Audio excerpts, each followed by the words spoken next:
안녕하세요. 남편과 결혼한 지 이제 반년 된 30대 여성입니다.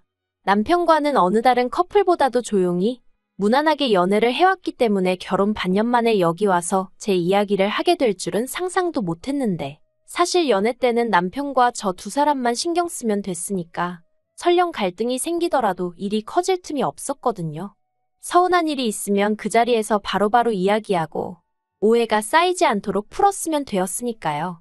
그런데 결혼을 하고 나니까 일단 제 입장에선 남편뿐만 아니라 남편 식구들과의 관계도 신경을 써야 했고, 그렇다 보니 계속 상황을 살펴야만 하는 게 여간 힘든 일이 아니었어요.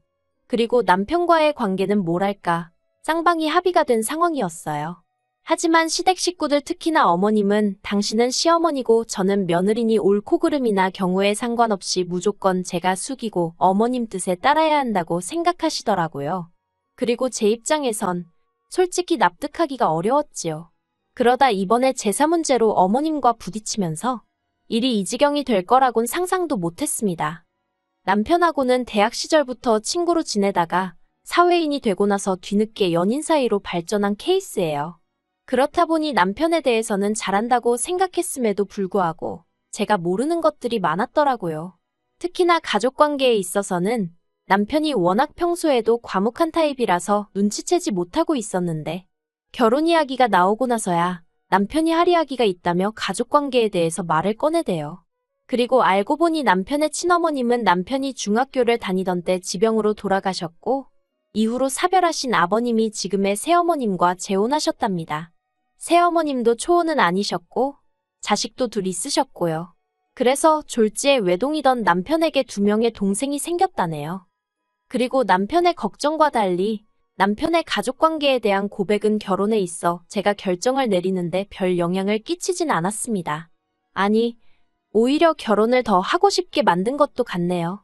사실 그동안 저희 부모님을 만나면 평소답지 않게 살갑게 굴고 저희 부모님을 좋아라 하더니 그런 사정이 있었구나 싶어서 그랬나? 어디 정붙일 곳이 마땅치 않았나 보다. 그런 생각이 들어서 더 잘해주고 싶었거든요. 그리고 이런 마음은 결혼 후에는 더 강해지고 커져갔는데, 그 이유가 제가 결혼 전에 시댁을 2번쯤 갔었고 결혼 후에도 2번쯤 갔었거든요. 그리고 그때마다 새어머님이나 시동생들이 남편에게 대놓고 무안을 준다던가 그런 건 없었어요. 오히려 하하호호, 겉에서 보기엔 말하지 않으면 재혼가정의 이복 형제인지 모를 만큼 평범해 보였달까요. 하지만 남편이 잠깐 자리를 비운다던가 그러면 자기들끼리 무언의 눈빛으로 대화를 한다던가 뭔가 자기들끼리 똘똘 뭉쳐있다는 게 보이더라고요. 그러니 20년 가까이 그렇게 살아온 저희 남편은 얼마나 서럽고 소외감을 느꼈을까 싶대요. 아무튼 남편하고 결혼할 때 생각지도 못했는데 아버님으로부터 건물을 받았어요. 알고 보니까 아버님이 돌아가신 친어머님과 결혼할 당시 재산이라곤 하나도 없으셨답니다.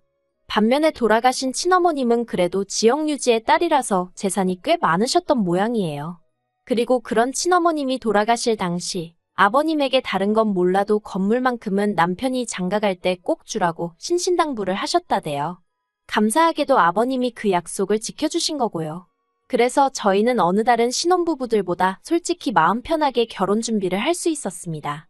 그렇다고 말도 안 되는 사치를 부리고 그런 것은 아니고요. 적어도 신혼집을 어떻게 할지 그런 고민에선 자유로울 수 있었네요. 그런데 이걸 가지고 새어머님께선 굉장히 못마땅해 하셨습니다. 아버님과 재혼하던 당시 그 건물이 당연히 아버님 거라고 아셨지, 그게 훗날 저희 남편한테 돌아갈 거라곤 생각을 못 하셨던 모양이 돼요. 그래서 내내 그 건물에서 나오는 월세로 생활을 해왔는데 갑자기 그 돈이 없어지니 당황스럽다며 저희더러 그걸 기어이 지금 받아가야겠냐고 싫은 소리를 몇 번이나 하시더라고요. 하다못해 동생들 시집장가라도 가고 나면 그때 정리해도 늦지 않다면서요. 하지만 그런 이야기를 듣고 있으니 저는 더욱이 지금이 아니면 안 되겠구나 싶었습니다. 막말로 시동생들 시집장가 갈 때 되면 건물 팔아먹자고 나이 드신 아버님을 달달 볶기라도 해봐요. 그땐 저희야말로 눈뜨고 코 베이는 거 아니겠어요. 솔직히 저희 것이 될 거라곤 상상도 못했던 건물이지만 저희 거라는 걸 알게 된 이상 어떻게든 지켜야겠다는 생각뿐이었습니다. 남편 하나만 보고 결혼을 결심한 건 사실이지만 그렇다고 주어진 몫을 포기할 만큼 멍청이도 아니었으니까요. 그리고 이건 저희 남편도 몇 번이나 동의한 부분이었습니다. 솔직히 그 오랜 시간 동안 새어머님도 정말 친어머님처럼 남편에게 정을 주셨다면, 그리고 시동생들도 남편을 그렇게 믿고 따라주었다면, 저희 남편이 절대로 그렇게 선을 그었을 리가 없거든요. 그런데 제대로 가족이라고 느낄 만큼 감정적 교류가 없었던 탓인지, 금전적인 부분에서는 남편도 나름대로 확실히 선을 그으려는 게 보였습니다. 어쨌든 맏아들이니 그에 따르는 책임과 도리는 하겠다. 하지만 그 이상은 못한다는 입장이 분명했달까요? 그런데 지난 어버이날이었습니다. 새어머님이 회가 드시고 싶다며 호텔에 있는 식당으로 예약을 하셨더라고요. 그래서 그 자리에 시부모님과 저희 부부 그리고 시동생 둘이 모이게 되었어요. 남들이 보기에는 다복하고 화목한 분위기였을 거예요. 하지만 식사가 시작되고 얼마 지나지 않아 불편한 주제들이 조금씩 거론되기 시작했습니다. 특히나 돈에 관해서요. 새어머님께서는 저희가 건물을 가져간 이후로 살림을 꾸려나가기가 아주 힘에 부친다면서 끝없이 앓는 소리를 하셨어요. 하지만 솔직히 아버님이 그 연세에도 연금으로 300 남짓 받고 계셨고, 저희가 건물 증여가 끝남과 동시에 매달 100만 원씩 생활비에 보태시라고 보내드리기 시작했거든요. 게다가 신우도 직장 생활을 하고 있었으니 아무렴 자기 부모에게 돈 10만 원 안 드렸겠어요? 제가 생각하기엔 그나마 마음에 걸리는 건 도련님이었는데, 거기도 이제 아르바이트해서 자기 용돈 벌고 하면 크게 돈 들어갈 일이 있나 싶었지요. 참고로 저희 남편은 자라는 내내 집에 재산이 없는 것도 아니었는데, 새어머님이 남자라면 독립심이 필요하다며 고등학교 때부터 아르바이트를 하라고 그렇게 눈치를 주셨답니다.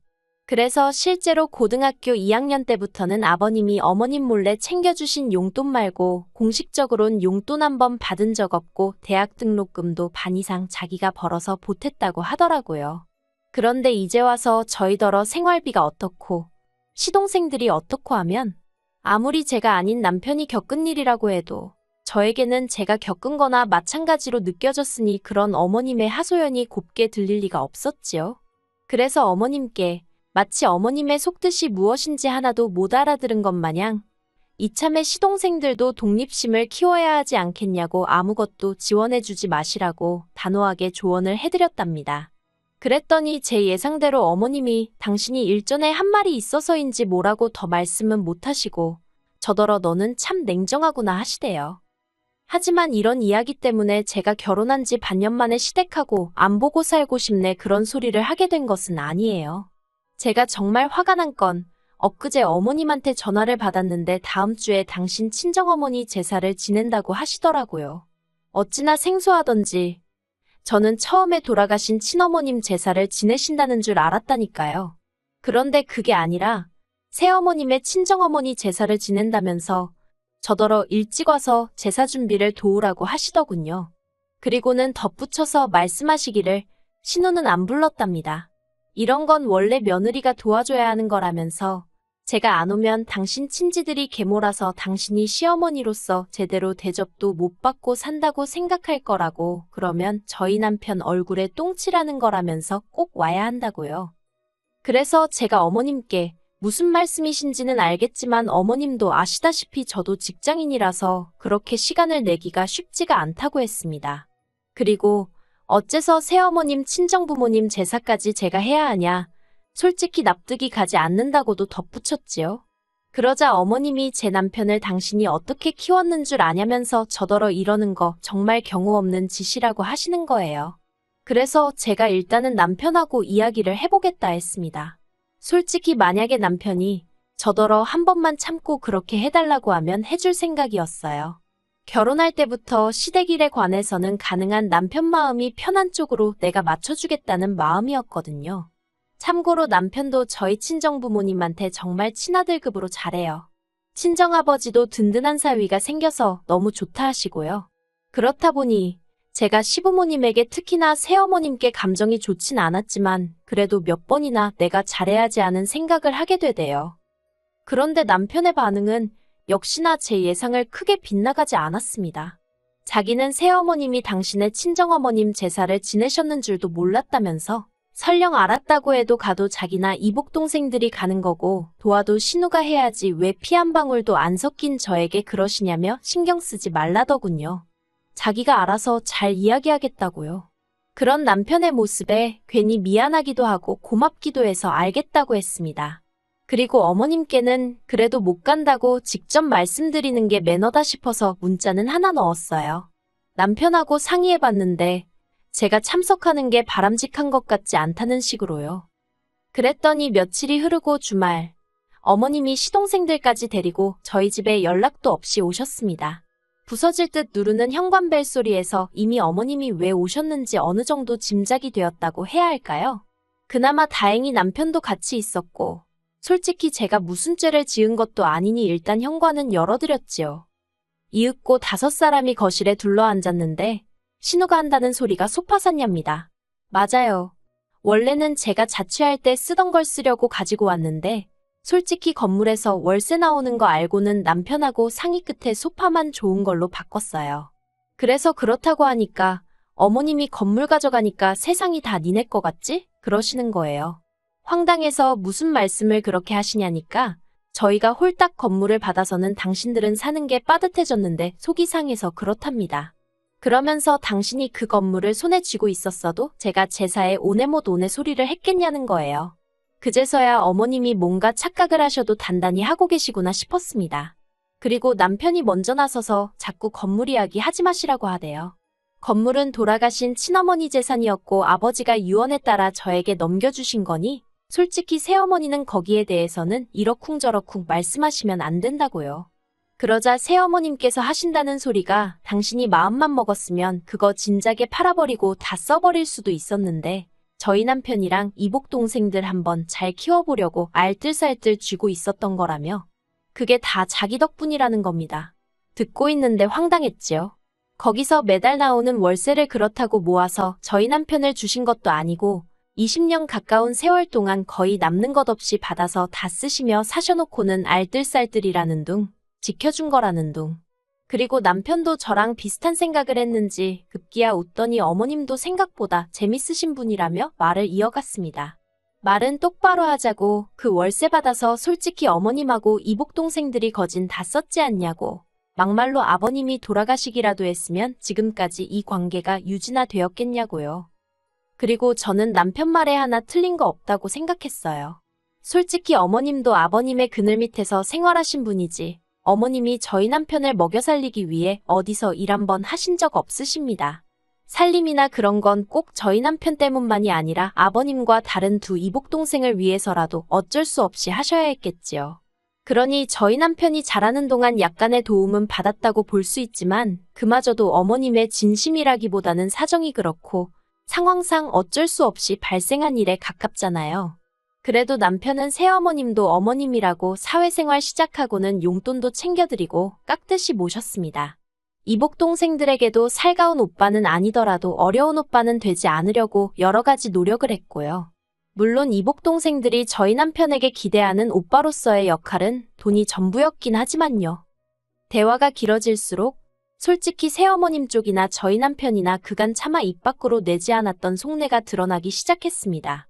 새어머님 쪽은 짐작한 대로 이러나 저러나 한마디로 너는 내가 키웠으니 은혜를 갚아라는 거였고 저희 남편은 자기는 혼자 큰 거나 다름없다 생각한다고 막말로 새어머니가 내 생일 때 미역국이라도 한번 끓여줬냐며 울분을 토했어요. 그리고 시동생들은 솔직히 걔들한텐 어쨌든 새어머님이 친엄마고 세상에 하나뿐인 엄마니까 당연히 그쪽 편을 드느라 바빴지요. 저희 남편이 건물을 가져가 버려서 자기들은 이제 굶어 죽게 생겼다는 말도 안 되는 소리를 하면서 말이에요. 그렇게 한바탕 소란이 지나가고 결국 남편이 아버님께 연락을 드렸습니다. 아버지 식구들이 여기 와서 행패를 부리고 있으니 얼른 와서 데려가라고요. 그러자 새어머님은 너 잘했다면서 아주 네 아버지한테 혼나봐야 정신을 차리겠다고 더 당당하게 꼼짝도 안 하더라고요. 그리고 이복 동생들은 이복 동생들대로 자기 어머니 옆에 붙어 있고 그 모습을 보고 있으니 남편이 얼마나 외롭게 컸을지 정말 안 봐도 눈에 뻔하더라니까요. 그리고 얼마 안가 아버님이 오셨는데 아버님은 새어머님을 보자마자 추태 좀 부리지 말라며 화를 내셨어요. 새어머님은 아버님이 당신 편을 들 줄 알았는데 당신한테 언성을 높이니 당황하신 눈치였지요. 새어머님께서 아버님더러 지금 상황 파악이 안 되느냐고 쟤들이 나한테 덤빈다. 이게 다 당신이 건물을 줘서 이렇게 된 거 아니냐? 돈 좀 생겼다고 애가 위아래도 몰라본다. 빨리 건물 내놓으라 해라. 속사포처럼 말을 쏟아냈지만 아버님께선 그런 새어머님께 남의 재산으로 그 정도 배불리고 살았으면 됐지. 욕심도 사납다고 계속 화를 내실 뿐이었어요. 그리고는 이복 동생들에게도 내 생각에 내가 니들 아버지로서 해줄 만큼은 해준 것 같으니 이제 알아서 독립하려면 독립해라. 정말 무서우리만치 낮은 목소리로 말씀하시대요. 그리고 결론부터 말하자면 일단 지금 새어머님은 찍소리도 못하고 예전처럼 아버님과 살고 계시고요. 이복 동생들도 무슨 약이라도 먹었는지 저희 남편한테 아주 깍듯해졌어요. 하지만 그 속내야 뻔하지요. 신우는 시집 가려면 결혼 자금이 필요하니 그러는 것일 테고 도련님이야 유학을 가고 싶네요 전에 노래를 불러댔으니 뭐 결국은 다시 돈 때문 아니겠어요? 그리고 저희 남편이 그러더라고요. 지켜야 할 게 없을 때는 바보같이 당해주면서 그래도 이게 제일 편한 길이라고 생각을 했대요.